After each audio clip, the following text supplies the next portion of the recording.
Hi, my name is Kelly Haley, and I'm going to talk to you today about the project that I was given to clean up 1 mile of a river that was full of trash. I looked over all the videos that everybody posted, and the 4 following people are the people that stood out to me and that I thought together would make a good team. The first person that I chose was Mark Owens. He's an older gentleman, has a lot of experience with communications, budget experience, management experience, just was a manager as well at some point in his career too, so I thought that he would be a strong team member. Linda Raschke, she is a manufacturing company employee. I like that she has experience with day-to-day operations. Talked a lot about how she likes to be efficient and work, and also likes to just, what do we need to do, what are bare bones.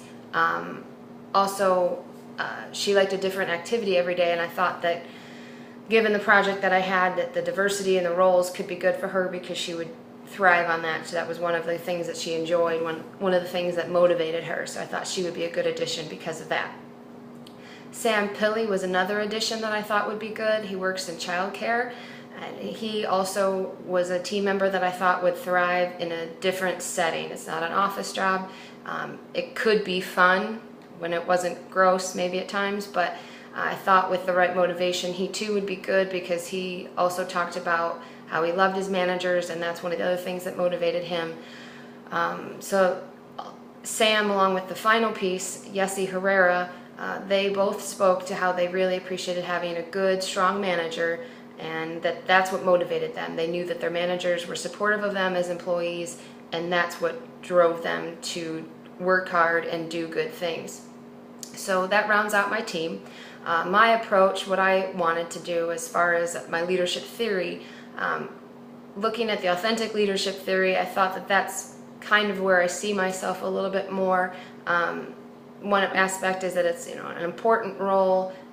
The job that you're getting someone to do is important, and they really rally behind that.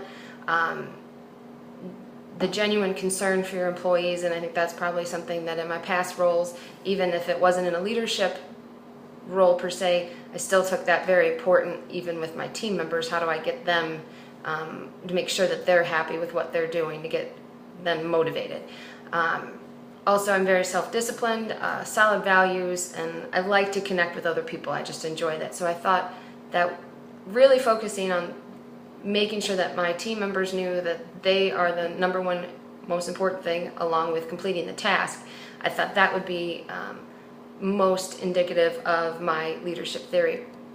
One of the issues that I thought we might have as a team, a communication issue that I thought we might have, is because we have 2 distinct levels of people. You've got 2 older employees and then 2 younger team members. So I thought perhaps there might be some differing opinions based on viewpoints and experiences and things like that. I thought the approaches would be a good thing, that they would be different coming from different backgrounds, but I also thought that maybe they might not see eye to eye on certain things. So I feel that in my position it would be very important to emphasize that these are good things that we need. It's okay to have conflict in opinion and how to do things. It's okay to communicate differently, and that's okay too, but to use them to our advantage. One of the ways that I thought might come up was potentially if we needed to get recruits for cleaning up. The younger employees might be better at the social media aspect of things, and they can get on Twitter and Facebook, and maybe that's how we get volunteers to help us in our cleanup. The older employees potentially would be a little more connected with their personal networks, and they could use that to draw on resources. So between the 2, it could become a conflict and a communication issue, but at the same time I think we could draw on those and make them into a positive. The motivation technique that I think would be really important for me, and that I hope would be good for them, is to emphasize the importance of the work. I think knowing that we were doing a job that had significance, that we were cleaning up the environment, we were making things better for everyone around us. Really drawing and focusing on that would be important.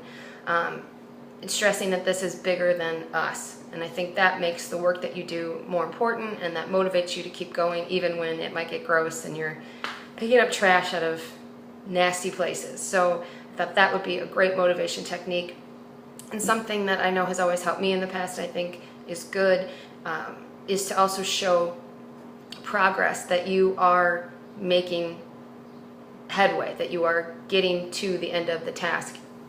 So potentially approaching the project 1/10 of a mile at a time and showing that there is improvement, that we are getting somewhere with this. Potentially at the end, every 1/10 of a mile you get, we mark that with some significance. I think a group dynamic that might arise because of the age differences might be kind of a family-like environment. Two older, two younger, myself in the middle, maybe to bridge that gap a little bit. I think that could be a family dynamic with everybody kind of looking out for each other. Everybody talked about how important it was to make good connections, to have good managers and things like that. And I think that would be, we can continue to draw on their backgrounds and whatnot to keep making connections in that way. Like I said, to connect everybody. I think the dynamic would be very family oriented. Overall, I think the plan that I had to manage the group would be to have an initial meeting, stress the importance of each individual member, as well as the importance of what we're doing. Again, I think improving our environment, you can't speak enough to how important that is. And make sure that they understand that, again, this job is bigger than all of us, and that's what we're going for. And then I think it would be important to collaborate with the team to set short-term goals, long-term goals. Like I mentioned, the 1/10 of a mile at a time is just one example, but obviously I think it's really important that the goals that were set were team goals and not just goals that I determined to be important. I think that's really key too. And then also I think it's important, depending on how long this project is, to make sure that they understand that it is a culture where we're all in it together, we all care about each other, and that's important to me. And that was pretty much how I would plan it. And then obviously getting the work done, there'd be more details, equipment, and logistics and things like that. But as far as the people and the team, that's how I saw it. So thank you very much for your time.